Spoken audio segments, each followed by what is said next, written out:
गुजरो धुआं बिछा दो, जहां भी पहुंचो धमाल कर दो। जहां से गुजरो धुआं बिछा दो, जहां भी पहुंचो धमाल कर दो। तुम्हें सियासत ने हक दिया है, हरी जमीनों को लाल कर दो। तुम्हें सियासत ने हक दिया है, हरी जमीनों को लाल कर दो। सबूत भी तुम, दलील भी तुम, गवाह भी तुम, वकील भी तुम। सबूत भी तुम, दलील भी तुम, गवाह भी तुम, वकील भी तुम। जिसे भी चाहो हराम कह दो, जिसे भी चाहो हलाल कर दो। जिसे भी चाहो हराम कह दो, जिसे भी चाहो हलाल कर दो। हज़रात गिरामी, आज के कहत में ही नहीं, जब जब दुनिया में सच बोलने के लिए कोई इंसान खड़ा हुआ तो उसकी मुखालफत में ताकतवर लोग सच को ताकत से दबाने के लिए आगे निकल कर आए।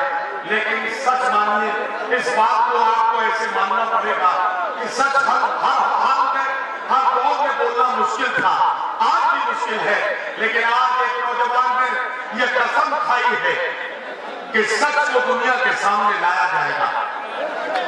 सच को दुनिया के सामने लाने में बहुत सी दुश्वारियों का सामना करते हुए आपके आंसुओं से अपने आंसुओं को मिलाकर जिंदगी की एक सच्ची तस्वीर बनाने की कोशिश उस नौजवान ने की जिसके माथे पर हमारे सूबे का सबसे बड़ा एजाज यश भारतीय अवार्ड एक ताज की सूरत से बना है। मैं आवाज दे रहा हूं, अपनी आवाज में आपकी तालियों की गूंज शामिल करके हिंदुस्तान, पाकिस्तान, खलीजी ममालिक और उर्दू दुनिया में नौजवानों के दिलों की धड़कन बनकर बुजुर्गों की दुआएं हासिल करने वाले उस नौजवान को जिसने सच्चाइयों के साथ अपना रिश्ता इतना मजबूत बना लिया कि लोग आज इमरान प्रतापगढ़ी को सैकड़ों किलोमीटर का सफर अपने पैरों से और सारी रात का सफर अपनी आंखों से करके सुनने के लिए इंतजार करते हैं। आइए इस्तकबाल करते हैं आपका हादिल अजीज और चहेता शायर इमरान प्रतापगढ़ी।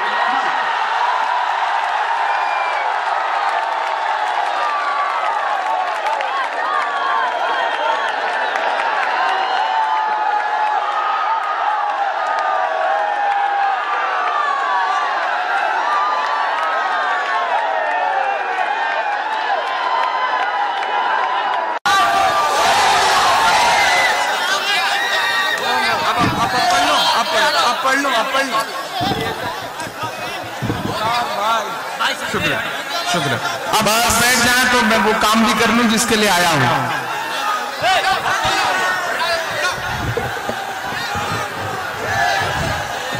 अस्सलाम वालेकुम।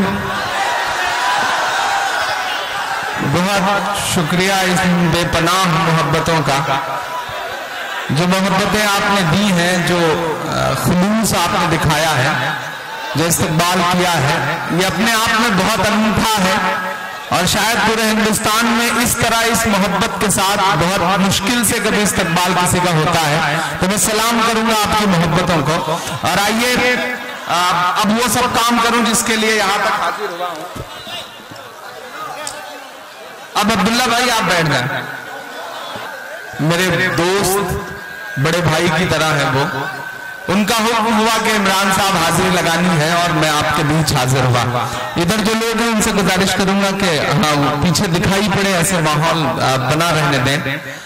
दार्जिलिंग के पास बागडोगरा एक जगह है, वहां था रात मुशायरे में, वहां से 2-3 फ्लाइट्स चेंज करके यहाँ पहुंचना और सुबह फिर मुझे विदर्भ पहुंचना है।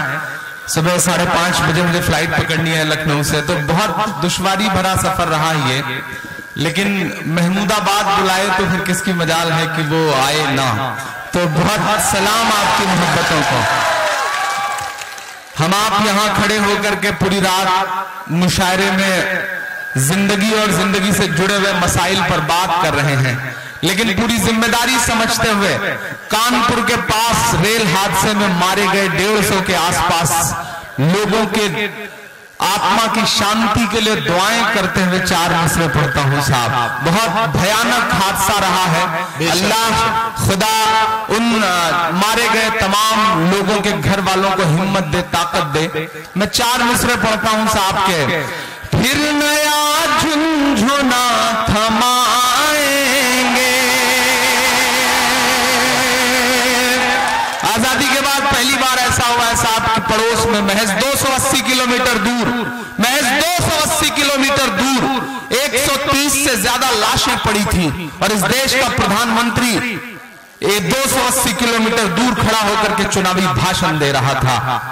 कहीं ना कहीं सियासत पता नहीं कहां जा रही है। खुदा सियासत को थोड़ी सी समझ और संजीदगी और दिल अता करे। मैं पढ़ता हूं साहब मिसरे कि फिर नया झुंझुना थमाएंगे, भक्तगण तालियां बजाएंगे, भक्तगण तालियां बजाएंगे।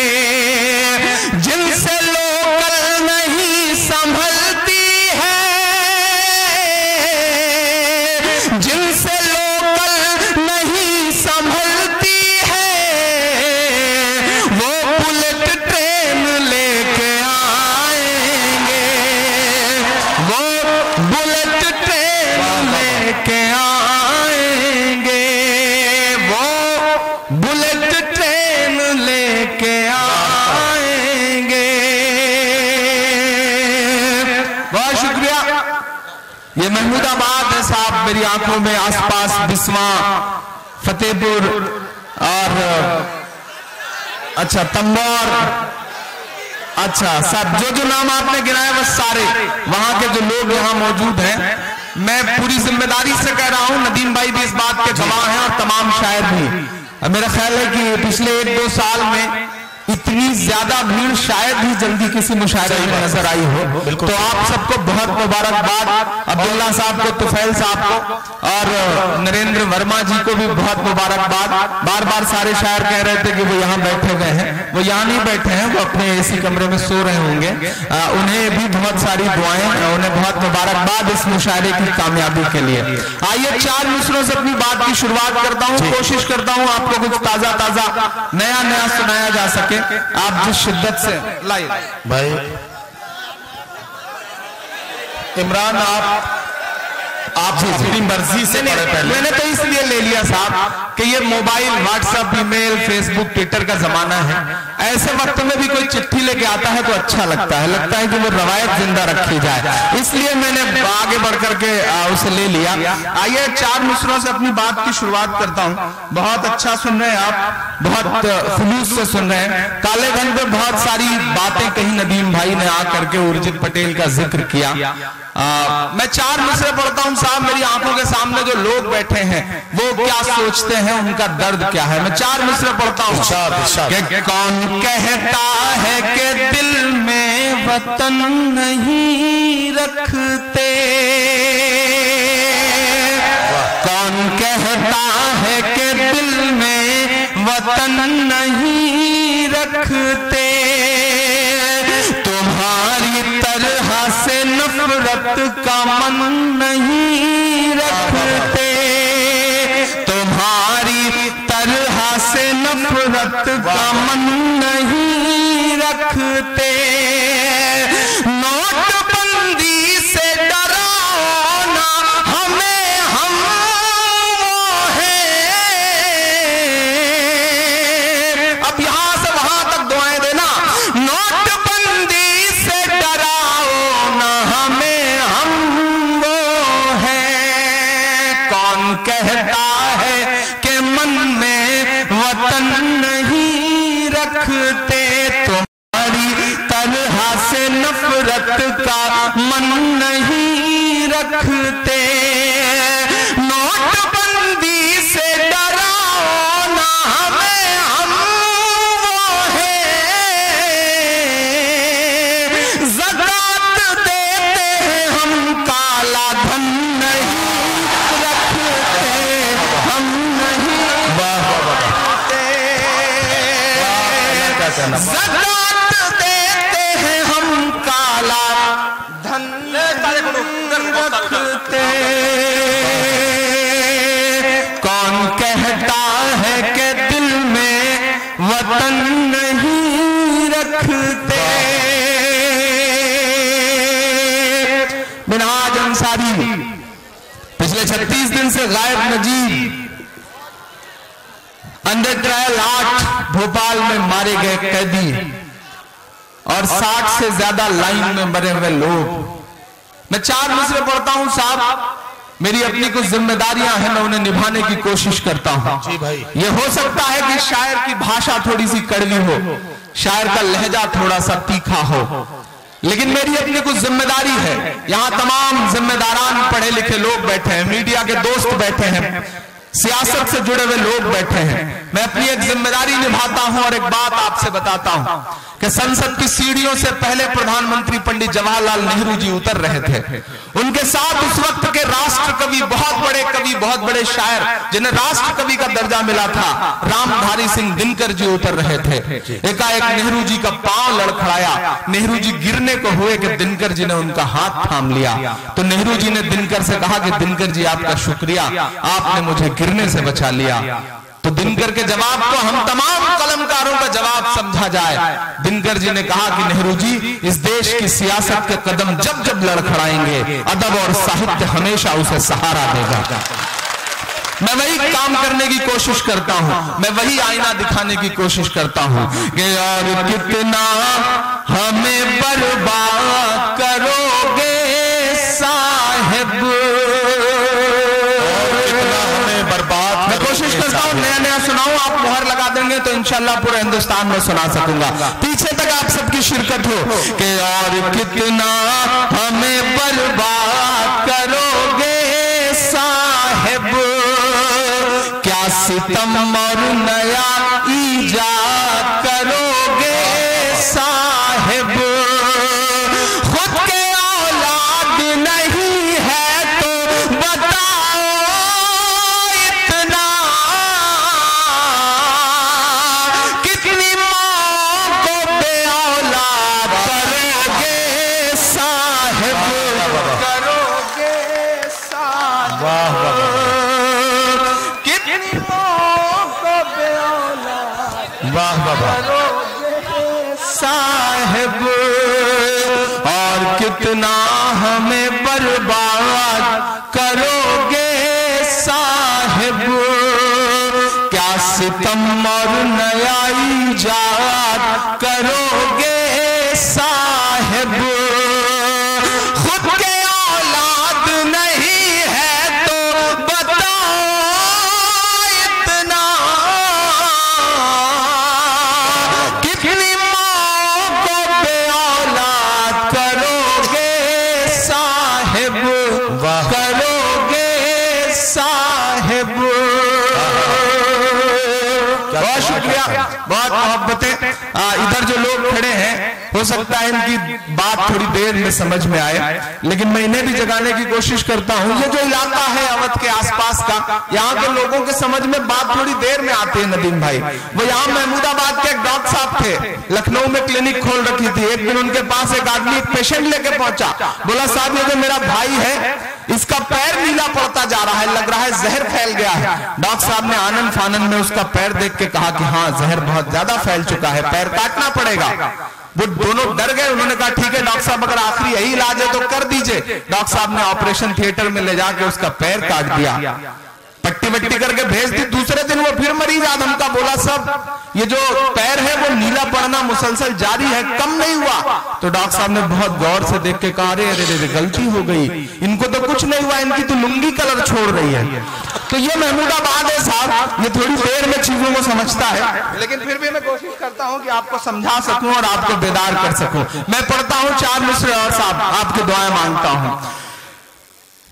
कितनी माँ को बे औलाद करोगे साहिब, कि नहीं ऐसा नहीं होगा,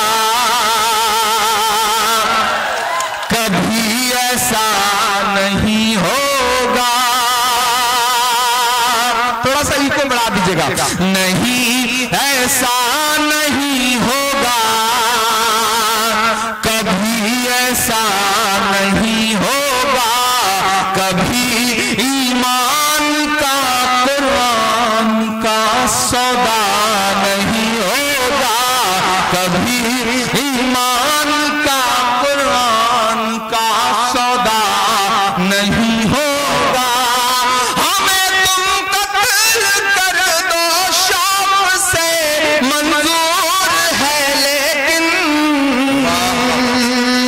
ईमान में हरारत पैदा हो तो एक शख्स का हाथ उठे, हमें तुम कत्ल कर दो शौक से मंजूर है, लेकिन शरीयत के किसी मुद्दे पे समझौता नहीं होगा, शरीयत के किसी मुद्दे पे समझौता नहीं होगा।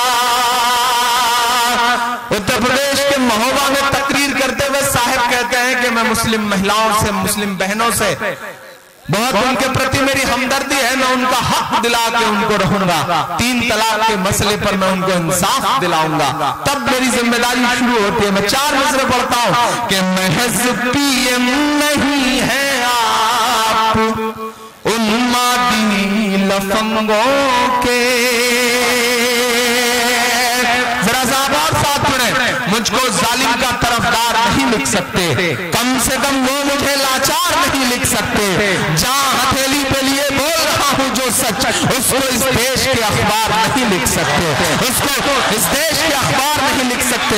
मैं हिम्मत करता हूं और दुआएं मांगता हूं, थोड़ा सा इसकी सेटिंग बेहतर करिए, बहुत हड़खड़ाहट है। मैं पढ़ता हूं और आपसे दुआएं मांगता हूं साहब कि महज पीएम नहीं है आप उन मादी लफंगों के, जरा सा वक्त हिंदुस्तान के अमनो चैन को दीजिए, जरा सा वक्त हिंदुस्तान के अमनो चैन को दीजिए, हमारी औरतों को हक बराबर बात में देना। अब आपकी तालियों का शोर जाना चाहिए दिल्ली तक, हमारी औरतों को हक बराबर बात में देना, ये हक पहले तो साहिब जी जशोदा बेन को दीजिए, पहले तो साहिब जशोदा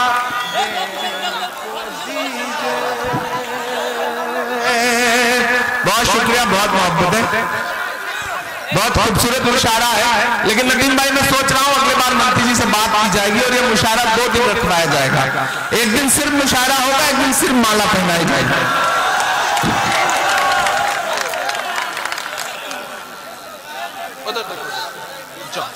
ओहो बहुत बहुत बहुत शुक्रिया। इस तरह के छोटे छोटे बच्चों की दुआएं और मोहब्बतें जब हासिल होने लगे तो ये तमाम थकन, ये तमाम सफर की जो थकावट है, ये जो बुखार है, ये अपने आप दूर हो जाता है। मैं सलाम करता हूँ इन मोहब्बतों को। मैं 4 मिसरे और पढ़ता हूँ साहब, बस थोड़ा सा ये जो बेदारी है, थोड़ा सा इसमें और जोश पैदा हो। मैं बहुत थका हुआ आया हूँ, मैं तकरीबन मेरा ख्याल है कि 2500 किलोमीटर का सफर करके आया हूँ और सुबह यहाँ से सीधे हैदराबाद एयरपोर्ट उतर के 360 किलोमीटर बाई रोड जाना है। मेरे लिए बहुत दुश्वारी भरा सफर है, लेकिन मोहतरम तुफैल साहब और अब्दुल्ला साहब का हुक्म जो है वो बिल्कुल मलकुल मौत के हुक्म जैसा था, तो मैं उसे टाल भी नहीं सका और मैं आपके बीच में हाजिर हो गया। मैं 4 मिसरे और पढ़ता हूँ साहब और दुआएं मांगता हूँ। वो हक पहले तो साहिब जी जशोदा बेन को दीजिए। एक गांव में कुछ लोग लाइन लगा के खड़े थे,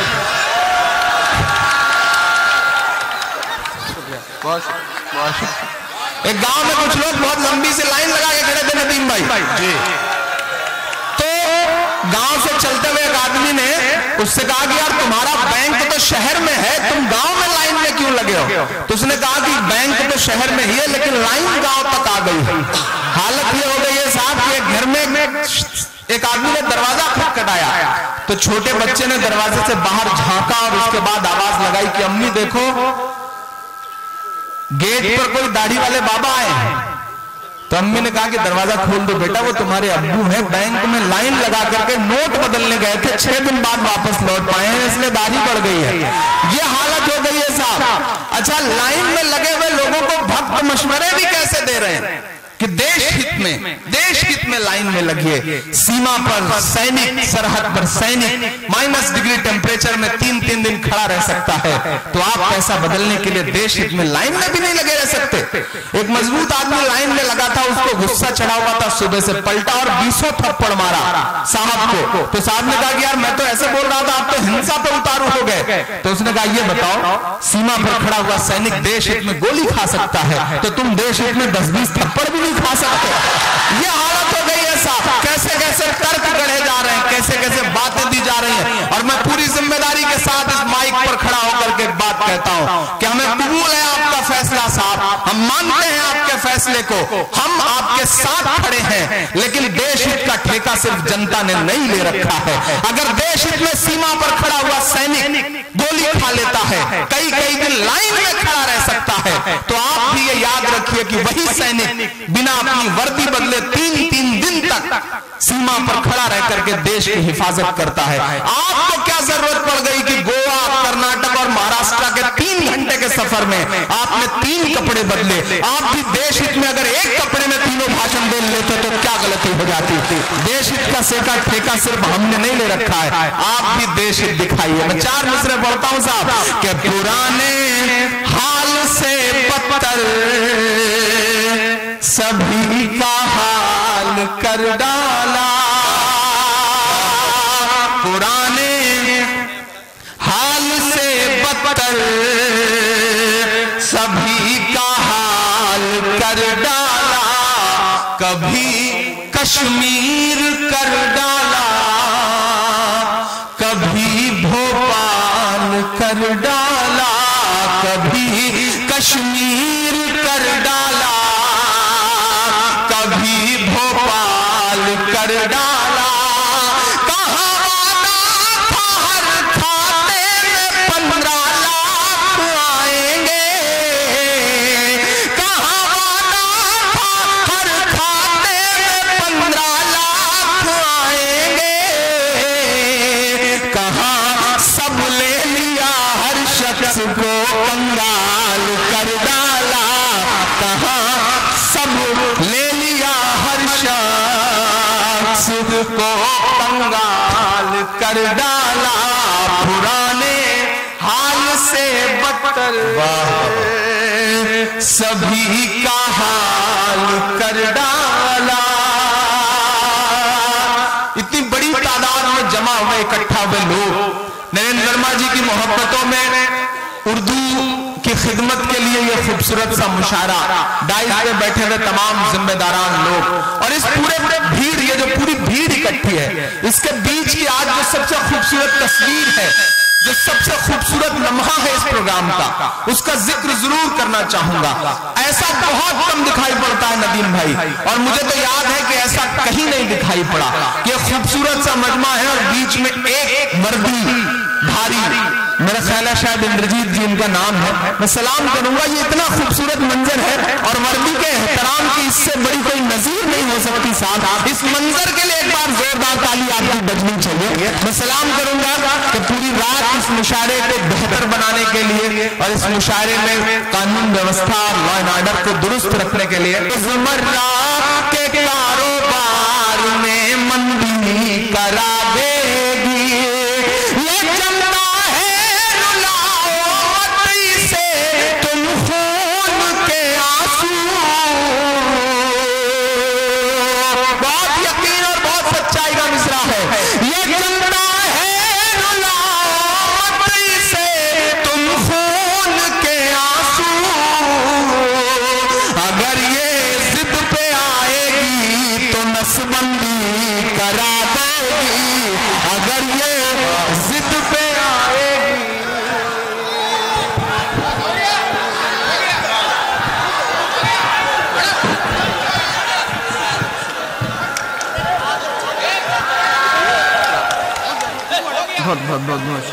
नहीं, ये माला पहनाना तो ठीक है, लेकिन ये पेशानी छूटने का सिलसिला थोड़ा खतरनाक से नजर आ रहा है मुझे, तो ये सिलसिला तो रोक के ही रखा जाए। बहुत शुक्रिया आपकी मोहब्बतें, आपकी दुआओं को बहुत अच्छा आप सुन रहे हैं। पहली बार महमूदाबाद आपके बीच में हाजिरी हुई है। आज सुबह के 2:15 बज रहे हैं। मुझे 20-25 मिनट आपके सामने और खड़े रहना है। मैं गुजारिश करूंगा तमाम दोस्तों से कि अब कोई माला नहीं पहनाएगा, अब कोई माला नहीं पहनाएगा, और माइक थोड़ा और बेहतर कर सके तो बेहतर कर दे, थोड़ा सा और बेहतर कर दे, क्योंकि मेरी तबीयत बहुत खराब है और मैं इस माइक पर भी कोशिश कर रहा हूँ। हाँ, मैं सब सुनाऊंगा, मुझे वो सब सुनाना है इंशाअल्लाह जो आप सुनना चाहते हैं या जो सुनाने के लिए मैं आपके बीच हाजिर हुआ हूँ। मैं हूँ, रात है और आप हैं। आप मोहब्बतों से सुन लेंगे तो फ्लाइट छूटेगी भी तो इंशाअल्लाह उसकी परवाह नहीं करूंगा, लेकिन आप मोहब्बतों से सुन ले बस। मैं पढ़ता हूँ साहब कि दायरे में सिमट के आया है, जब तक पीछे तक एक शख्स की शिरकत नहीं होगी तब तक मुझे लगेगा कि मैं अभी आपको जगा नहीं सका हूं। सब जुड़ जाए। दायरे में सिमट के आया है, जब बिस्वा आया था तो फैज साहब के घर चाय पीने के लिए आया था, तो बड़ी ख्वाहिश थी कि महमूदाबाद बुलाया जाए, कभी महमूदाबाद आपके बीच में हाजिर हो। मैं पढ़ता हूँ और दुआएं मांगता हूँ आपसे। नहीं, आवाज आप तक जा रही है, आवाज आप तक जा रही है, आप उसको घुमाने से भी आवाज आप तक जा रही है, बैठ जाइए, आवाज आप तक जा रही है, मुझ तक भी तो आने दीजिए। दायरे में सिमट के आया है, हर रवायत से, आवाज अगर उधर नहीं जा रही है तो उधर ही घुमा दीजिए भाई, उधर ही घुमा दीजिए। ये तमंचे पे डिस्को करने वाले लोग हैं, जब तक इनके कान में आवाज ना आए तब तक इनको समझ में नहीं आता। तो बिल्कुल आ रही, अब आवाज आ रही है ना, अब आवाज आ रही है तो मुझे ये देखना है कि उस आवाज को आप किस आवाज के साथ उस आवाज के आवाज मिलाते हैं। मैं पढ़ता हूँ साहब। दायरे में सिमट के आया है, बहुत खराब माइक है, दायरे में सिमट के आया है, हर रवायत से हट के आया है, आंधियों को जरा खबर कर दो,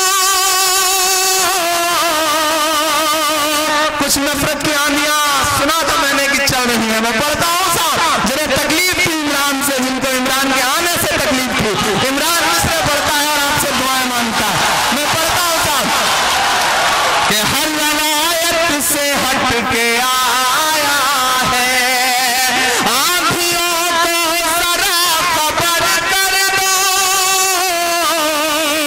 मेरे हौसले के लिए एक शख्स का हाथ उठे अगले मिसरे पे, आंधियों को जरा खबर कर दो, शेर वापस पलट के आया है, शेर वापस पलट के आया है,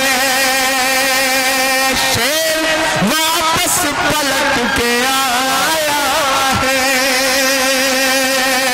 बहुत शुक्रिया, बहुत आमद है, आप बहुत अच्छा सुन रहे हैं। मैं सलाम करता हूं आपके इस जज्बे को। मैं तमाम जिम्मेदारान के बीच में तमाम इस देश के जो संस्थान हैं, मीडिया से लेकर के इलेक्ट्रॉनिक मीडिया हो या प्रिंट मीडिया हो या और भी जहां कुछ जगहें बची थी जहां सच की उम्मीद दिखाई पड़ती थी, वो उम्मीद इन दिनों टूटी है साहब, इसे माने या ना माने वो उम्मीद टूटी है।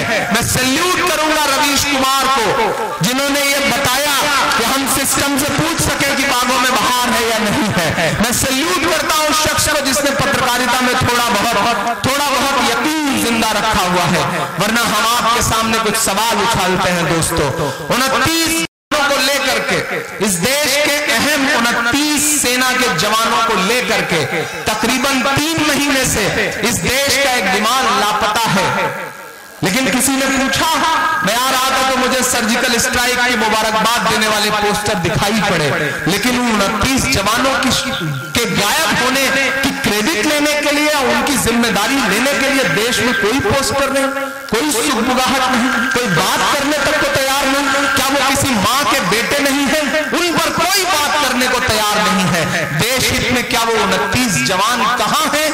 इसकी खोजबीन नहीं होनी चाहिए, लेकिन कोई बात करने को तैयार नहीं है। जो बात करेगा वो देशद्रोही घोषित कर दिया जाएगा। लेकिन अगर अपने देश के जवानों के लापता होने की तलाश के लिए सवाल उठाने पर आप देशद्रोही घोषित करते हैं, तो इंशाअल्लाह सबसे पहला इंसान मैं हूं जो सवाल उठाऊंगा, आपकी आंख से आंख मिलाकर सवाल उठाऊंगा। मैं 4 मिसरे पढ़ता हूं साहब। 29 जवानों को लेकर के विमान लापता है। 19 जवानों को हमने उरी में शहीद किया, हमने खोया है अपने 19 जवान। 4 बारामूला में मारे गए, एक जिंदा पकड़वाया आपने सरहद के उस पार, और उसके बाद से तकरीबन 6-7 बीएसएफ के भी जवान मारे गए। इतने जवान मारे जा चुके हैं और आप बात करने तक को तैयार नहीं। आप दुनिया के सामने झुंझुना थमा देते हैं कि हमने सर्जिकल स्ट्राइक की है और सरहद के पार जाकर के बंकर तबाह कर दिए हैं। सल्यूट आपको, अगर ये बात सच है तो सलाम आपको। इस देश का हर इंसान आपको सलाम करता है, खासतौर से इस देश के तमाम मुसलमान पूरी जिम्मेदारी के साथ अगर आपने सच्ची सर्जिकल स्ट्राइक की है तो आपको मुबारकबाद देता है। लेकिन सवाल उठाता हूं साहब कि अगर सारे बंकर तबाह हो गए थे तो उस सर्जिकल स्ट्राइक के बाद अब तक 16 से ज्यादा अटैक हुए कैसे हमारे देश के जवानों पर? सवाल उठना लाजमी है, सवाल पूछिए। तब इमरान 4 मिसरे पढ़ता है कि सरहद पर दहशत गर्दों का कब्जा है, सरहद पर दहशत गर्दों का कब्जा है, मुल्क पे छूटे हमदर्दों का कब्जा है, मुल्क पे छूटे हमदर्दों का कब्जा है। एक के बदले 10 सर की उम्मीद न रख, जिसने हाथ नहीं खोला मैं उसे भी कसम देता हूं अब तक की सबसे बड़ी दाद मानता हूं इस मिसरे पे कि सरहद पर दहशत गर्दों का कब्जा है, मुल्क पे छूटे हमदर्दों का कब्जा है। एक के बदले 10 सर की उम्मीद न रख, दिल्ली तुझ पर नामर्दों का कब्जा है, दिल्ली तुझ पर नामर्दों का कब्जा है। कि सूरज लहू लुहान पड़ा है चाहत का। आपकी जानकारी के लिए बताऊं कि जितने जवान अब तक शहीद हुए हैं, एक भी जवान के घर श्रद्धांजलि देने के लिए, उनके अंतिम संस्कार में शामिल होने के लिए एक भी केंद्रीय मंत्री नजर नहीं आया है। राष्ट्रवाद सिर्फ ऐसे नहीं होता है, आंसुओं के साथ शामिल हो जाए साहब तब समझूं कि राष्ट्रवाद उसको कहते हैं। अजब सी बेहिसी है, उनका दामन नम नहीं होता, क्या उनके फेंकने का सिलसिला भी कम नहीं होता। जो कल तक कुत्ते के पिल्लों का भी मातम मनाते थे, उन्हें अब सैनिकों की मौत का भी गम नहीं होता, उन्हें अब सैनिकों की मौत का भी गम नहीं होता। मैं तर्क के साथ बातें करता हूं, मैं फैक्ट्स के साथ बातें करता हूं। अगर आपको सच्ची लगे तो मेरा हौसला बढ़ाइएगा, मेरा साथ खड़े होइएगा। कि सूरज लहू लुहान पड़ा है चाहत का, साहिब रोशनदान की बातें करते हैं, साहिब रोशनदान की बातें करते हैं। एक कश्मीर संभाले नहीं संभलता है, एक कश्मीर संभाले नहीं संभलता है, और बलूचिस्तान की बातें करते हैं, और बलूचिस्तान की बातें करते हैं, साहिब रोशनदान की बातें करते हैं। इससे बड़ा मजाक क्या होगा साहब कि जो 130 के आसपास मारे गए हैं और सैकड़ों घायल हैं, उनको जब सरकार की तरफ से मदद भी आई तो 500 के नोट बांटे गए, जो खुद ही बंद किया है उन्होंने। आज ऐसा भी हुआ है, आज ऐसा भी हुआ है कि इस देश के रेल मंत्री ने जो मुआवजे बांटे हैं वो 500 और 1000 की नोटों की शक्ल में है। कहां जा रही है सियासत? मैं सलाम करूंगा और सल्यूट करूंगा अपने प्रदेश के मुख्यमंत्री अखिलेश यादव जी को, खासतौर से आज इस बात के लिए मैं सल्यूट करूंगा अखिलेश जी को कि 200 से ज्यादा एम्बुलेंस लगा करके घायलों की मदद के लिए और मुआवजे का भी केंद्र सरकार से पहले ऐलान करके उस शख्स ने बता दिया कि वो शख्स उत्तर प्रदेश की गद्दी नहीं बल्कि दिल्ली की गद्दी पर बैठने लायक इंसान है। मैं सलाम करता हूं उस इंसान को पूरी जिम्मेदारी के साथ। हमें उस तरह की नफरत के बातें करने वाले लोग नहीं, बल्कि इस तरह लोगों के दुख दर्द में शामिल होने वाले शख्स की जरूरत है। आज पूरी जिम्मेदारी से मैं ये बात कर रहा हूं साहब।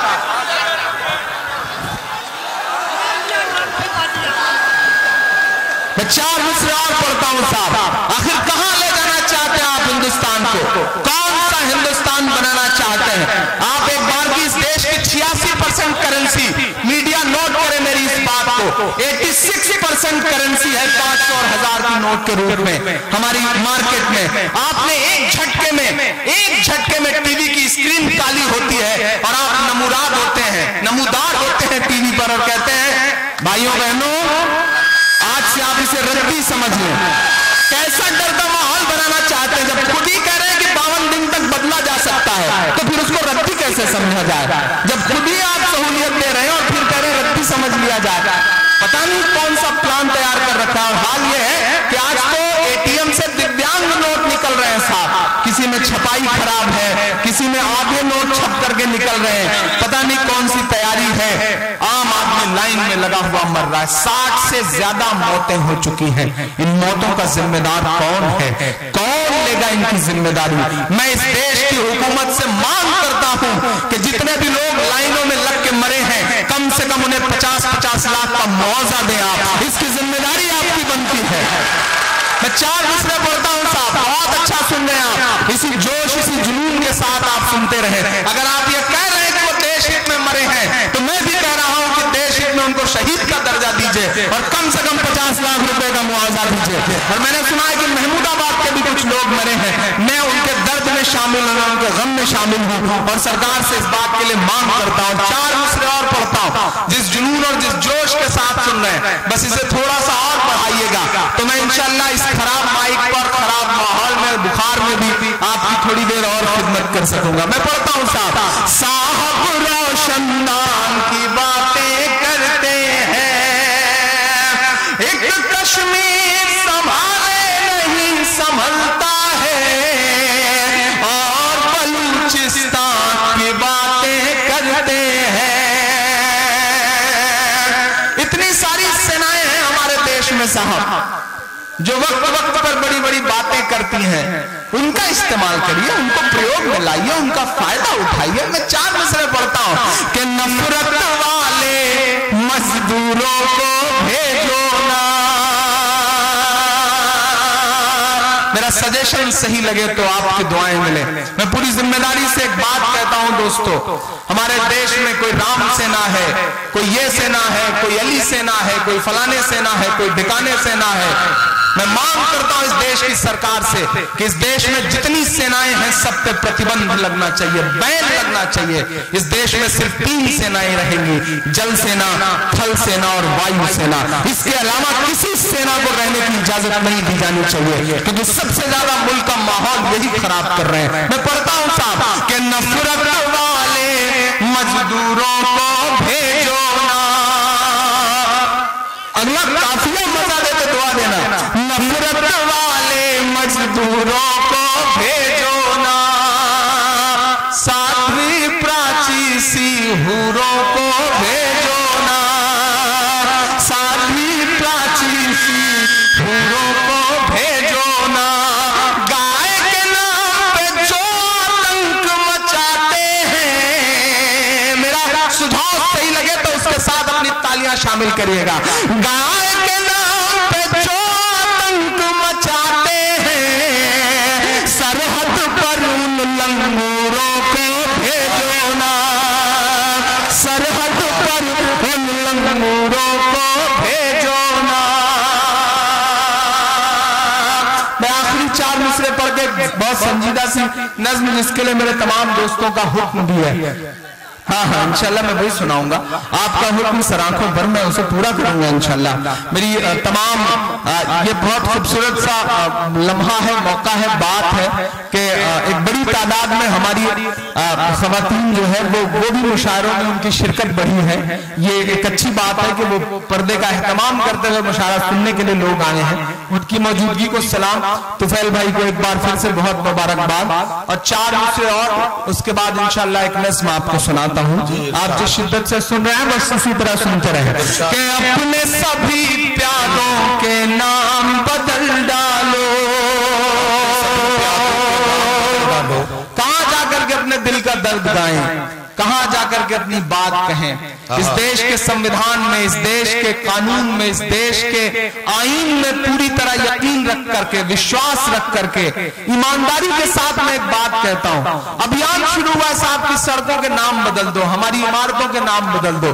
औरंगजेब रहमतुल्लाह अलैह के नाम पे जो सड़क थी उसका नाम बदल दिया गया, लोग चुप भी रहे।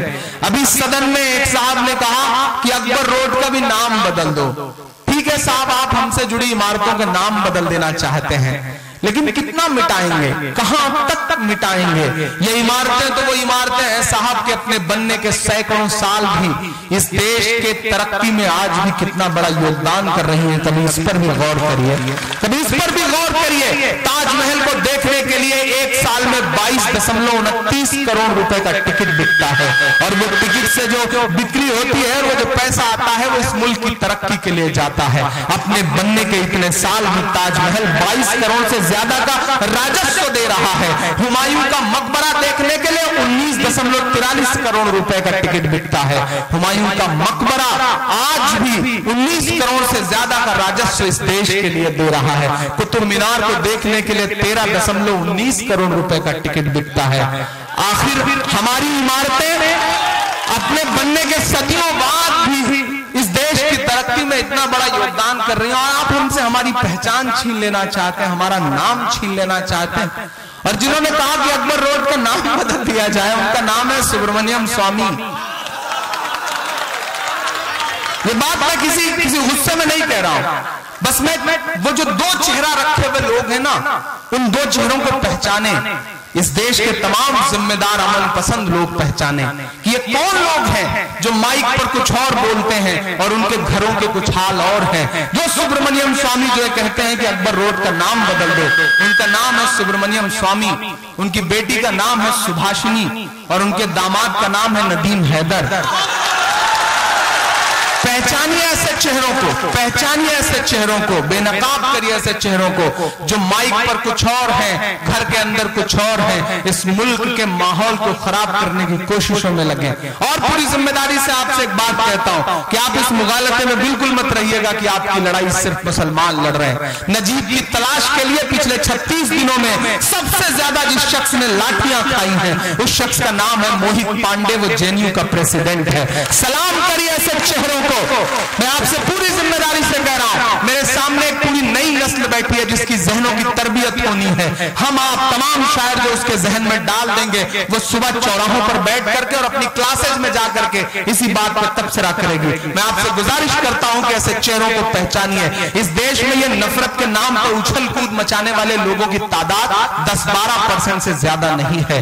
बाकी के जितने लोग हैं 85% से ज्यादा इस देश का हिंदू भाई आपके साथ मोहब्बत के साथ उसे मजबूत करिए, उसके साथ रिश्ते को और बेहतर बनाइए, वरना ये मुल्क पता नहीं कहां चला जाएगा जिस तरह से लोगों ने साजिशें रची हुई हैं।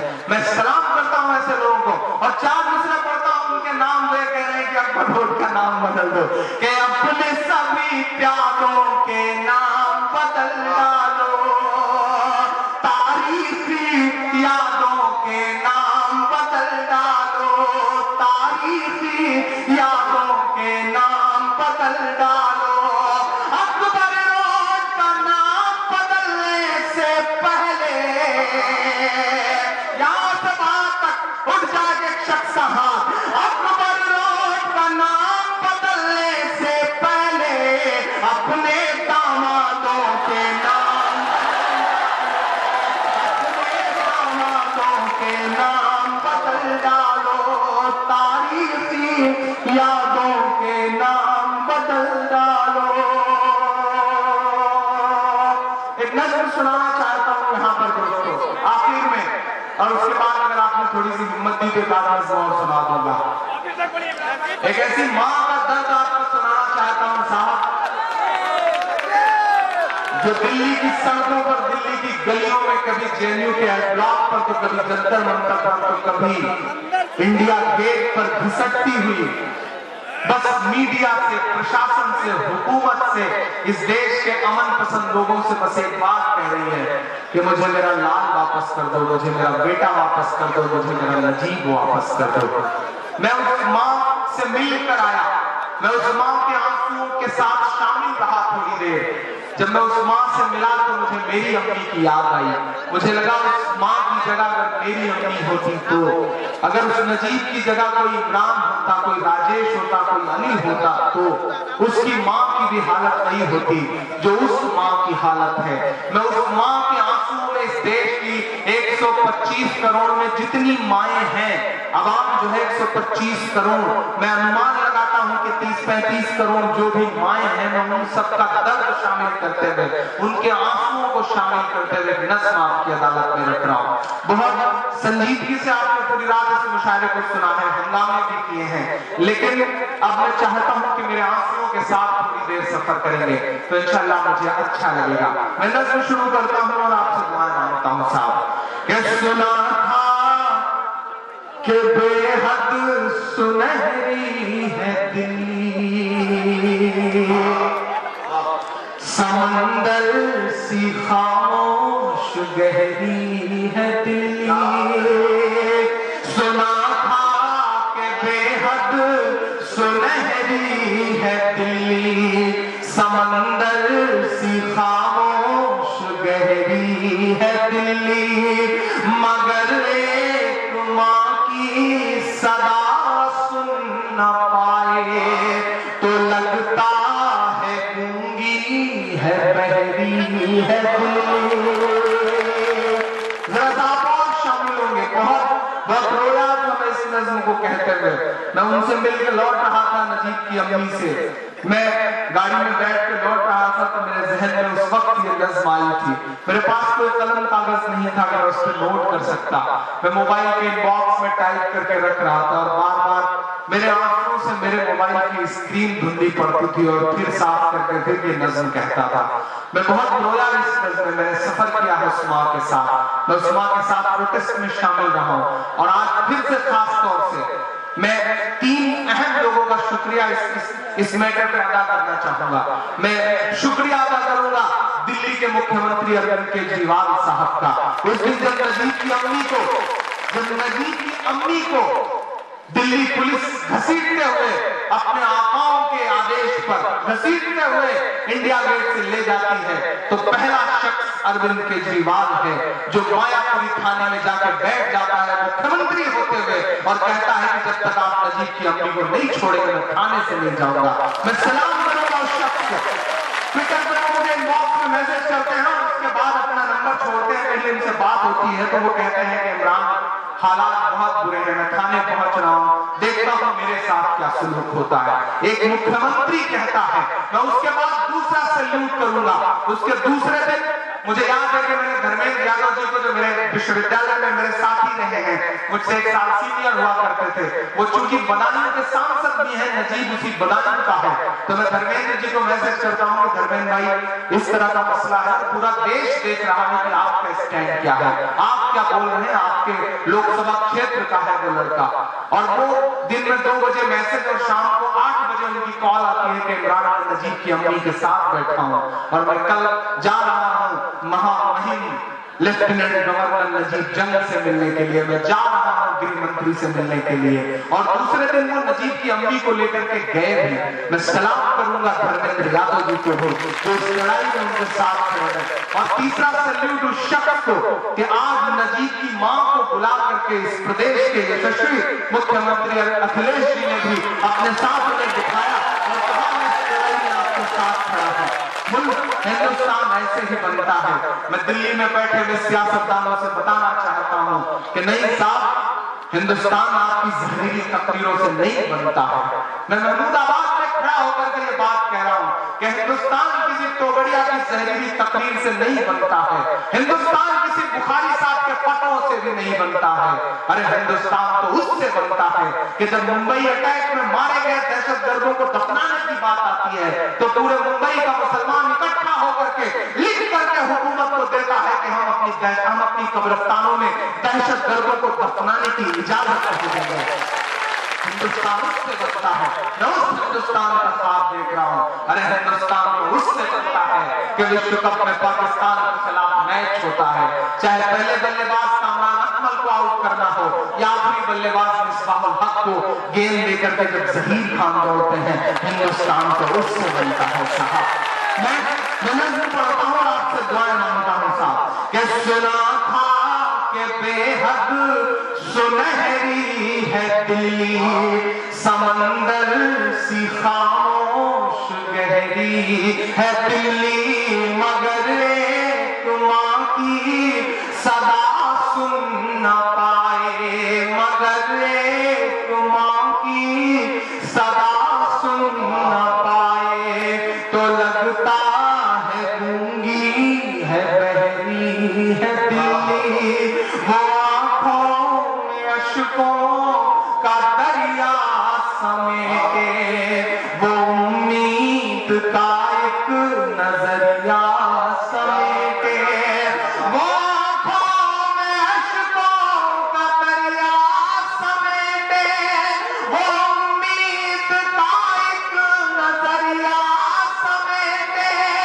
यहाँ कह रही है वहाँ कह रही है, तरफ करके ये तुम कह रही है कि नहीं पूछता है कोई हाल मेरा, नहीं पूछता है कोई हाल मेरा, कोई ला के दे दे मुझे लाल मेरा, कोई ला के दे दे मुझे लाल मेरा, कोई ला के दे दे मुझे लाल मेरा, के उसे ले के वापस चली जाऊंगी मैं, वापस चली जाऊंगी मैं, उसे ले के वापस चली जाऊंगी मैं, पलट कर कभी फिर नहीं आऊंगी मैं, उसे ले के वापस चली जाऊंगी मैं। हमारे देश के प्रधानमंत्री महोदय महोबा में कहते हैं कि मुस्लिम महिलाओं को उनका हक दिलाएंगे। मुझे लगता है मैं कभी कभी जाऊं उनके घर के बाहर चीख करके उनसे कहूं कि आदरणीय प्रधानमंत्री जी, अगर सच में आप मुस्लिम बहनों का हक दिलाना चाहते हैं तो मान लीजिए नजीब की अम्मी को अपनी बहन और अपने भांजे को वापस ला सके। तब तो मैं समझूं कि आपके जुमलों में और आपके बातों में कुछ सच्चाई है। मैं पढ़ता हूँ साहब कि उसे ले के वापस चली जाऊंगी मैं, पलट कर कभी फिर नहीं आऊंगी मैं, वही है बुढ़ापे का मेरे सहारा, वही है बुढ़ापे का मेरे सहारा, वो बिछड़ा तो जिंदा ही मर जाऊंगा, उसे लेके वापस चली जाऊंगी मैं, पलट कर कभी फिर नहीं आऊंगी मैं, उसे लेके वापस चली जाऊंगी मैं, पलट कर कभी फिर नहीं आऊंगी मैं, वही है बुढ़ापे का मेरे सहारा, वो बिछड़ा तो जिंदा ही मर जाऊंगी मैं, वही है मेरी जिंदगी की कमाई, वही है मेरी जिंदगी की कमाई, वही तो है सदियों का आमान मेरा, कोई ला के दे दे मुझे लाल मेरा, कोई ला के दे दे मुझे लाल मेरा। मैं आखिरी बंद पढ़ता हूँ इस नज़्म का साहब, जहां वो माँ है, जहां से वो भटक करके हर दिन अपने बेटे की तलाश में जा रही है, रो रही है, चीख रही है। वहां से महज 4 किलोमीटर 5 किलोमीटर की दूरी पर प्रधानमंत्री का आवास है। वहां से महज 5-6 किलोमीटर की दूरी पर देश के तमाम प्रोमिनेंट न्यूज चैनलों के ऑफिसेज हैं, न्यूज एंकरों के न्यूज रूम हैं। वहां से थोड़ी ही दूरी पर देश के तमाम अहम मिनिस्टर्स रहते हैं, लेकिन किसी को भी एक रोती हुई मां नहीं दिख रही है, रोती हुई मां की चीख नहीं दिख रही है। आखिर कौन सा हिंदुस्तान बनाना चाहते हैं आप? कौन सा मुल्क बनाना चाहते हैं? हमारी आंखों में तो बहन भाई का वो रिश्ता है प्रधानमंत्री जी, कि जब रानी कर्मावती बादशाह हुमायूं को एक छोटा सा खत लिखती हैं कि मेरी सल्तनत पर आक्रमण हुआ है, मैं आपको अपना भाई मानती हूँ, आइए और मेरी हिफाजत करिए, तो अपनी पूरी सल्तनत को ठोकर मार करके वो शख्स निकल पड़ता है एक बहन की लाश बचाने के लिए। हमारी आंखों में तो भाई और बहन का वो रिश्ता है। आप कौन सी बहन का कौन सा रिश्ता निभा रहे हैं साहब? अरे आप तो माँ के रिश्ते का भी इस्तेमाल कर रहे हैं। 4500 रुपए के लिए 97 साल की बूढ़ी माँ को लाइन में लगवा रहे हैं आप। मुझे कभी हैरत होती है साहब कि आप रिश्तों में किन किन चीजों का इस्तेमाल करना चाहते हैं। आप जापान में जाकर के हंसते हुए ये कहते हैं कि मैंने पूरा देश मुझे दुआएं दे रहा है, पूरा देश मुझे आशीर्वाद दे रहा है। ये सच है साहब, देश आशीर्वाद तो दे रहा है।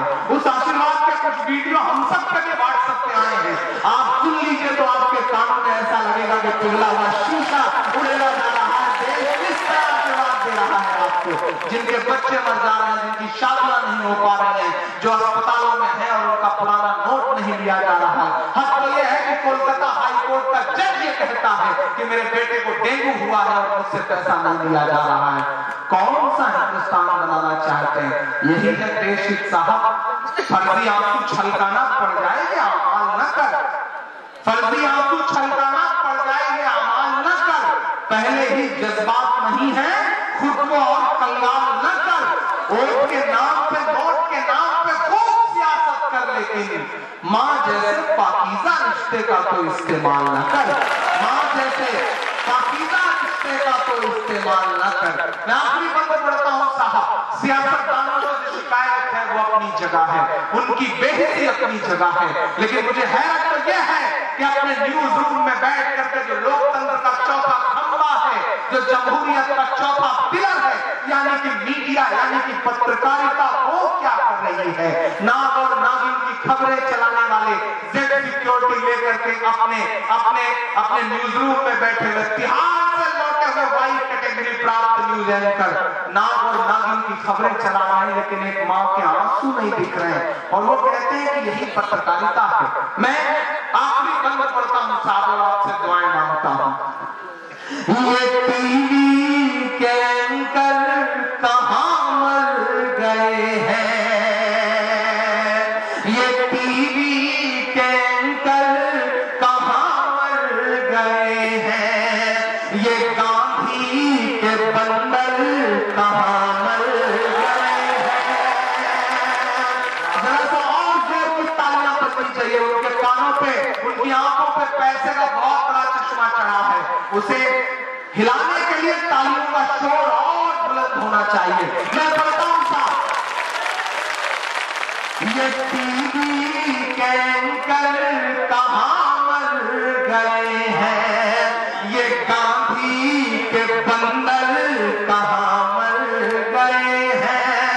मेरी चीख और मेरी फरियाद कहना, मेरी चीख और मेरी फरियाद कहना, ये मोदी से एक माँ की रुदाद कहना।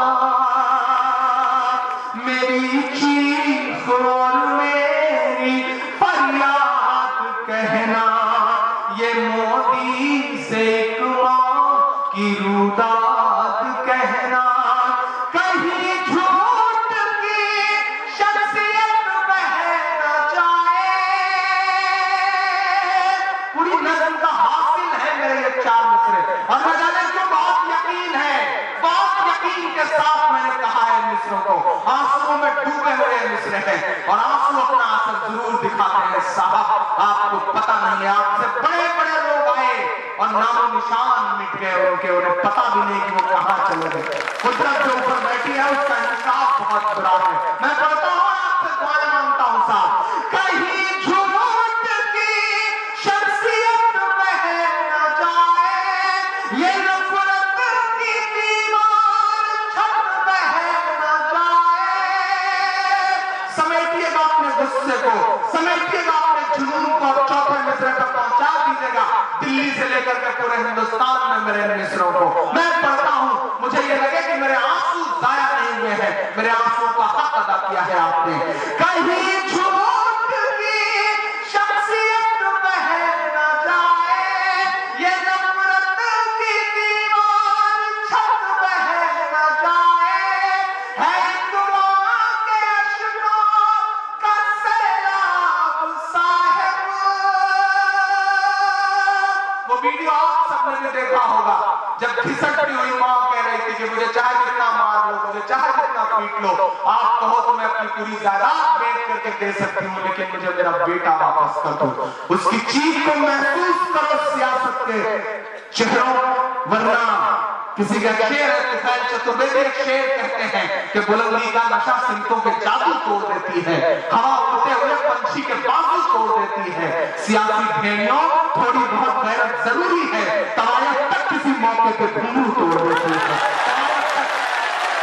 किसी मौके पे घुंघरू तोड़ देती है। मैं पढ़ता हूं ये मिसरे, अगर सच्चे लगे तो मुझे दुआएं देना साहब, कि कहीं झूठ की शख्सियत बह न जाए, ये नफरत की दीवार छत बह न जाए, है एक मां के अश्कों का सैलाब साहिब। उठे आपका हाथ अगले मिसरे पे, है एक मां के अश्कों का सैलाब साहिब, कहीं आपकी सल्तनत बह न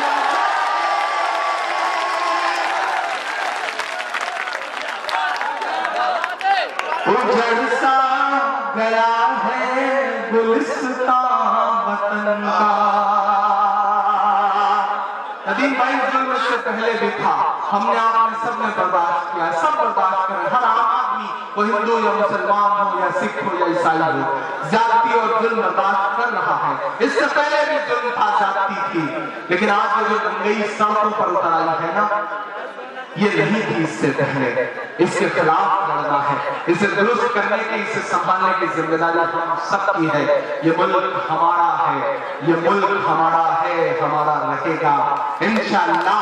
ये मुल्क हमारा है और इस मुल्क में जितने लोग रहते हैं, ये मुल्क सबका है। सच में किसी के बाप की जागीर नहीं है ये मुल्क, इस बात का यकीन अपने दिल में बैठा लीजिए। हमारा दोस्त महशर अफरीदी एक शेर कहता है कि वो चाहते हैं कि हिंदुस्तान छोड़ दें हम, वो चाहते हैं कि हिंदुस्तान छोड़ दें हम, बताओ भूत के डर से भूटान छोड़ दें हम? नहीं साहब, ये मुल्क सबका है। और जो ये बातें कहते हैं कि रिजर्वेशन कराया है हमने, टिकट लीजिए और पड़ोसी मुल्क चले जाइए, उनसे कह दीजिए कि नहीं साहब, आप बाई डिफॉल्ट हिंदुस्तानी हैं, हम बाई चॉइस हिंदुस्तानी हैं। हमने चुना है, हमारे पुरखों ने हिंदुस्तान को चुना है। सरहद के उस पार से जिन्ना आवाज लगाते रहे कि मुसलमानों चले आओ, तुम्हारा मुल्क ये है, लेकिन हमारे इस पार से मौलाना अब्दुल कलाम आजाद साहब ने आवाज लगाई कि नहीं, हमारा मुल्क ये है, हम यही रहेंगे, यही मरेंगे, यही दफन होंगे। तो आप इस बात को गांठ मान लीजिए कि ये मुल्क आपका है। मायूसी छोड़ दीजिए, क्योंकि मायूसी कुफ्र है। ये जो नफरतों के चिंटू दिखाई पड़ रहे हैं चारों तरफ, इनकी उम्र बहुत छोटी है। इन चंपुओं से, इन चंपकों से डरने की जरूरत नहीं है। उनसे आंख मिलाइए, उनसे आंख मिलाकर कह दीजिए कि जितना आपका मुल्क है उतना ही हमारा भी मुल्क है। डरने से काम नहीं चलेगा। मायूस मत होइए, क्योंकि डूबते हुए सूरज को देख करके लोग दरवाजा बंद कर लेते हैं। इस बात का एहसास अपने अंदर बैठा लेना। वक्त से आंख मिलाओ, वक्त की नक्ल पे हाथ रखो, पढ़ाई करो, पढ़ लिख करके सिस्टम का हिस्सा बनो। जब तक सिस्टम का हिस्सा नहीं बनोगे, कुछ भी नहीं बदलेगा। मैं गुजारिश करता हूँ मेरी नई नस्लों कि कितना भी कोसा जाए माइक पर खड़े होकर के।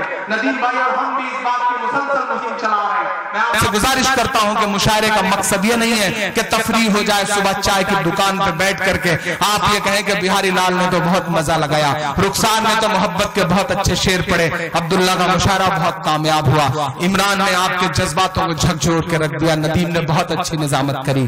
सिर्फ इतना भर बन करके न रह जाए मुशायरा। मुशायरे के मकसद को पहचानिए। मैं उस मकसद को बदलना चाहता हूं जो जुल्फ, रुखसार और आंचल में उलझा हुआ है। मैं आपसे गुजारिश करता हूं कि कम से कम 30, 40, 50 हजार की भीड़ है, आंकड़ा गिना नहीं जा सकता। अगर यहां बैठे हुए नई नस्लों में 200-400 बच्चों ने भी अहद कर लिया कि इंशाअल्लाह इस जुल्म से लड़ने का सिर्फ एक तरीका है कि हम सिस्टम का हिस्सा बनेंगे, पढ़ाई करेंगे, IAS बनेंगे, IPS बनेंगे, तो बदलाव आते देर नहीं लगेगी। आप मुझसे मोहब्बत करते हैं तो ये गांठ बांध करके जाइए। मेरी मोहब्बतों का शायद सबसे बड़ा सिला यही होगा। मैं गुजारिश कर रहा हूं आपसे दोस्तों, और आपको कसम देता हूं कि पहचानो वक्त को, दो चीजों का एहतमाम कर लो। वक्त बुरा है, इसमें कोई दो राय नहीं, लेकिन इस वक्त बुरे वक्त को बदलने की हमारे पास सिर्फ एक सूरत है कि अजान हो तो मस्जिदों का रुख करो, नमाज न छूटने पाए। जैसी भी जिंदगी गुजार रहे हो गुजारो, हम कौन होते हैं तुम्हें रोकने वाले। लेकिन तुमसे एक गुजारिश है कि जीन्स पहनो, टी-शर्ट पहनो, कैसी भी बाइक लेकर के उड़ो, सब कबूल है, लेकिन अजान हो तो मस्जिदों का रुख करो, पक्के सच्चे ईमान वाले बनो। और दूसरी बात मेरी नई नस्लों कि आप अगर ग्रेजुएशन के फर्स्ट ईयर, सेकंड ईयर या थर्ड ईयर में हैं तो अपना एम बना लीजिए। जो इंटरमीडिएट के बच्चे बैठे हैं उनसे भी गुजारिश है कि अपना एक एम बना लीजिए कि नहीं 10 साल तक आपके साथ जुल्म है। आप शिकायत करते हैं कि मीडिया आपकी खबरें नहीं दिखाता, क्यों दिखाए? आप हैं वहां पर, आप दे रहे हैं उसे विज्ञापन, नहीं दे रहे हैं ना? जो दे रहा है उसकी खबरें दिखाएगा मीडिया, जाहिर सी बात है, बिजनेस है। अब ये मत सोचिएगा कि उसूलों की लड़ाई है, बिजनेस है, बिजनेस के लिए लड़ रहे हैं।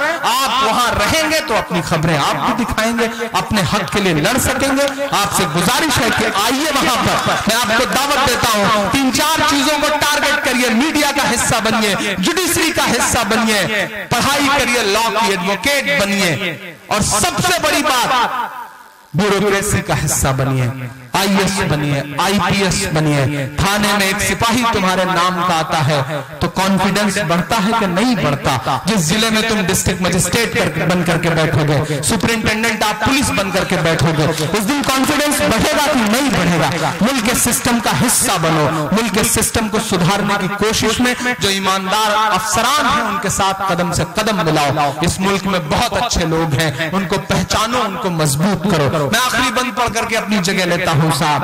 है एक मां के अश्कों का सैलाब साहिब, कहीं आपकी सल्तनत बह न जाए, उजड़ सा गया है गुलिस्तां वतन का, उजड़ सा गया है गुलिस्तां वतन का, नहीं तो ये भारत था खुशहाल मेरा, कोई ला के दे दे मुझे लाल मेरा। बहुत शुक्रिया, बहुत बहुत।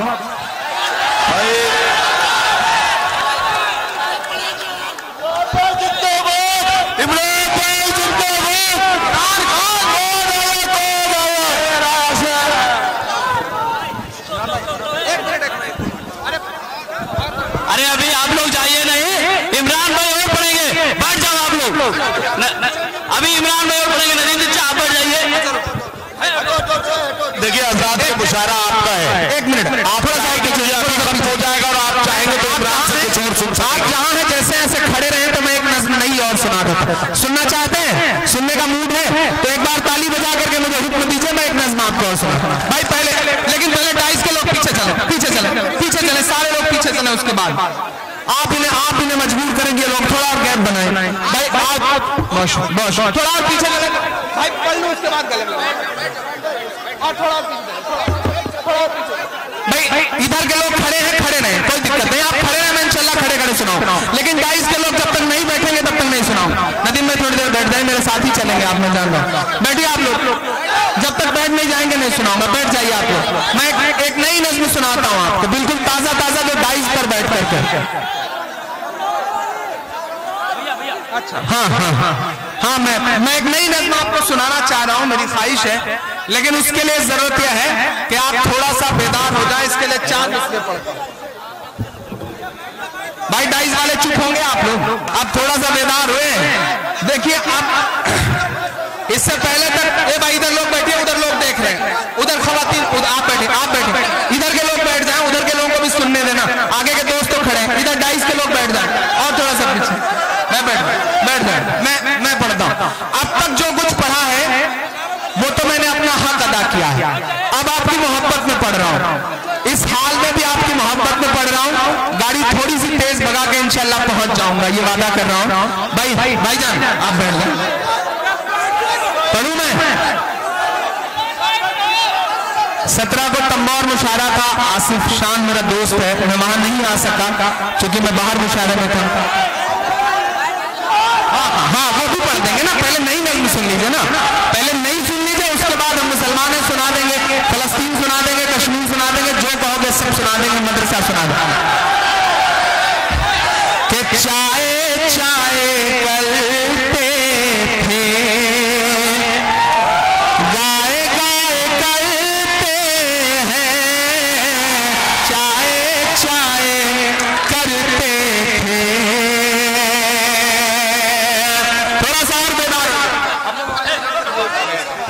चाय चाय करते थे।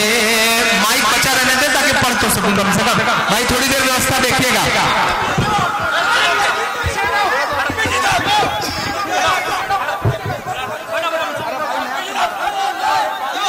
कि चाय चाय करते थे, पीछे तक शिरकत होनी चाहिए आप सबको। कि चाय चाय करते थे, गाय गाय करते हैं, चाय चाय करते थे। भाई उधर के लोगों को देखने दीजिए ना, उधर औरतें इतना एहतराम तो करिए आप लोग। कि चाय चाय करते थे, गाय गाय करते हैं, जागे हैं दलित जब से, हाय हाय करते हैं, जागे हैं दलित जब से। भाई आप नहीं बैठेंगे तो कैसे काम चलेगा? मैं इस अंबर जगह बैठाओ, सबको बैठाओ, तुम्हारे कहने पे सब बैठेंगे, बैठाओ सभी लोग बैठ जाए। नहीं माइक से नहीं, हाथ से बैठाओ ना सबको। अच्छा बैठ जाइए, मैं थोड़ी देर बैठ जाइए। प्यारे साथी सीतापुर और मेरे आसपास के जागे हैं दलित जब से, हाय हाय करते हैं, और 3 साल बाकी है, आने दो जरा 19। एक शायर, अब ये बताइए, मैं आपकी मोहब्बत में जान दे रहा हूं और आप है कि बैठने तक का नाम नहीं ले रहे। बस बैठाइए सबको, बैठाइए। ऐसा लोग बैठ जाइए, फिर नहीं पढ़ा जाए। आप लोग जरा इन्हें मजबूर करिए, ताली बजाइए तब तक ये, जब तक बैठ ना जाए। बैठिए आप लोग, बैठ जाओ, बैठ जाओ, आप लोग भी बैठो, आप भी बैठो। भाई मोबाइल बाद में रिकॉर्ड करना, आप भी बैठो। भाई आप भी बैठो, आप भी बैठो, आप भी बैठो। इमरान भाई आप भी बैठो, बैठ जाओ। और अब्दुल्ला भाई आप भी बैठ जाओ। हाँ बेटा आप भी बैठो। भाई तुफैल भाई आप भी बैठो। कुछ बच्चे जो पीछे खड़े हैं उनसे गुजारिश है कि भैया इस तरह खामोश होकर बैठ जाओ, फायदा ही नहीं। कामयाबी के लिए कन्वीनर मुशायरा और सभी लोगों को बहुत दुआएं। इमरान भाई का शेर,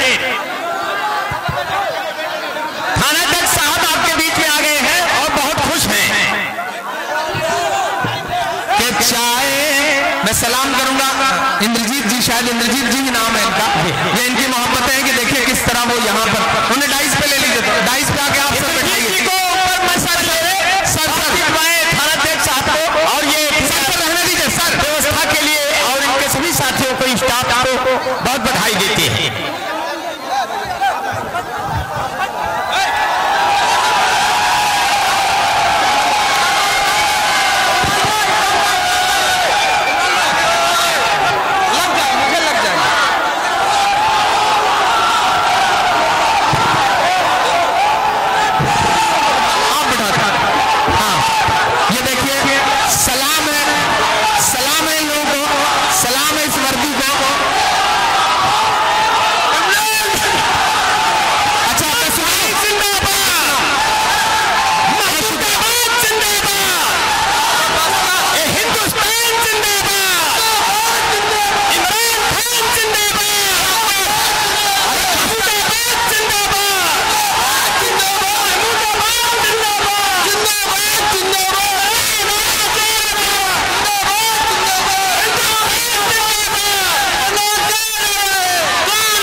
लोगों को। भाई बैठ जाओ आप लोग, बैठ जाओ आप लोग। नदीम भाई ले जाओ इन लोगों को, अपने साथ ले जाओ 2-4 लोगों को। भाई बैठो बैठो बैठो बैठो, आप लोग पीछे उतरो। भैया भैया, अगर आप लोग देखें किस तरह नाराज हो रहे हैं वो लोग, जाहिर सी बात है आप गलत कर रहे हैं। आप या तो बैठ जाओ या तो मैं बंद कर दूंगा।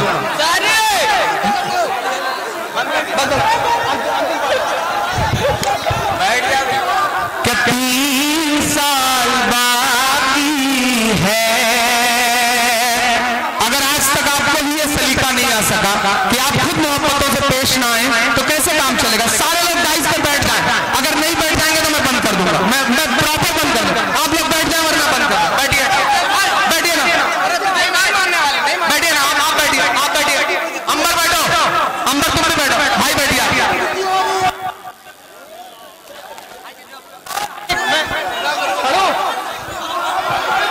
आप भी बैठो ना, भाई आप भी बैठो, भाई आप भी बैठो, भाई आप भी बैठो। सिर्फ पुलिस के दोस्त जो है वही खड़े रहेंगे, बाकी सारे लोग बैठ जाए, कोई नहीं खड़ा रहेगा। इतनी रात इतना खूबसूरत प्रोग्राम हुआ है आपका, पूरी रात, और आप अपने प्रोग्राम को आखिर में खुद अव्यवस्था फैला रहे हैं। एक बार जोरदार ताली बजा करके खामोशी अख्तियार करें तो मैं इसे पूरा करूं। आप भी बैठो, अब्दुल्ला भाई आप खड़े हो जाओगे तो बस ठीक है, जहां जो खड़ा है। कि चाय चाय करते थे, गाए गाए करते हैं, जागे हैं दलित जब से, हाय हाय करते हैं, और 3 साल बाकी है, आने दो जरा 19, दिल्ली भी ये कह देगी, गाए गाए करते कह देगी। और आखिर में एक नई नज़्म सुना करके आपको जा रहा हूं 3-4 मिनट में। पढ़ो, एक नई नज़्म सुनाओ। हाँ, अब चुप रहिए, ताली बजाइए एक बार तो मैं नई नज़्म, जब ताली बजाते हैं तभी चुप रहते हैं। कि जालिम ताना शाह की देखो ये कैसी मनमानी है। नई नज़्म सुना रहा हूं, नई नज़्म पे आप मुहर लगा देंगे तो इंशाल्लाह इसे पूरे देश में पढ़ सकूंगा। मैं पढ़ता हूं साहब कि जालिम ताना शाह की देखो ये कैसी मनमानी है, कारोबार हुए हैं चौपट और बर्बाद किसानी है, कारोबार हुए हैं चौपट और बर्बाद किसानी है, लगता है उस शख्स ने हिटलर बन जाने की ठानी है, लगता है उस शख्स ने हिटलर बन जाने की ठानी है, कोई बताए किस लाइन में खड़ा कोई अंबानी है, कोई बताए किस लाइन में खड़ा कोई अंबानी है। पहला बंद पढ़ता हूं साहब, पहला बंद आप भाई, हाँ आप चुप हो जाओ ना, पहला बंद पढ़ता हूं साहब। कोई बताए किस लाइन में खड़ा कोई अंबानी है, कि जो कहते थे 7 दिन के अंदर काला धन लाएंगे। नहीं नज़्म सुनिए साहब, जो कहते थे 7 दिन के अंदर काला धन लाएंगे, काला धन ला पाए ना तो खुद फांसी चढ़ जाएंगे, काला धन ला पाए ना तो खुद फांसी चढ़ जाएंगे। पूरे 2.5 साल हो गए जुमलेबाजी चालू है, पूरे 2.5 साल हो गए जुमलेबाजी चालू है, लेकिन भक्तों को लगता है साहिब बड़ा दयालु है, लेकिन भक्तों को लगता है साहिब बड़ा दयालु है। आम आदमी के ख्वाबों से ये तो बेईमानी है, कोई बताए किस लाइन में खड़ा कोई अंबानी है। और अंतिम 4 पंक्तियां सिर्फ 2 मिनट, हूँ, मेरा दामन भर करके विदा करेंगे आप। मैं अंतिम 4 पंक्तियां पढ़ता हूँ साहब। कि कोई बताए किस लाइन में खड़ा कोई अंबानी है, कि माओ बहनों के पल्लू का सारा पैसा लूट लिया। कितने साल से दबा करके बेचारियों ने एक पैसे जोड़ के रखे थे, कि माँ बहनों के पल्लू का सारा पैसा लूट लिया। नन्हे मुन्नों के हाथों का, माँ बहनों के पल्लू का सारा पैसा लूट गए। नन्हे मुन्ने बच्चों के हाथों के गुल्लक फूट गए। पूरा देश कतार में है, ये कैसी तेरी तैयारी है। अगले मिसरे पे एक खड़े हुए शख्स की दुआएं मिलनी चाहिए कि पूरा देश कतार में है, ये कैसी तेरी तैयारी है। 60 से ज्यादा इन मौतों की किसकी जिम्मेदारी है। 60 से ज्यादा इन मौतों की किसकी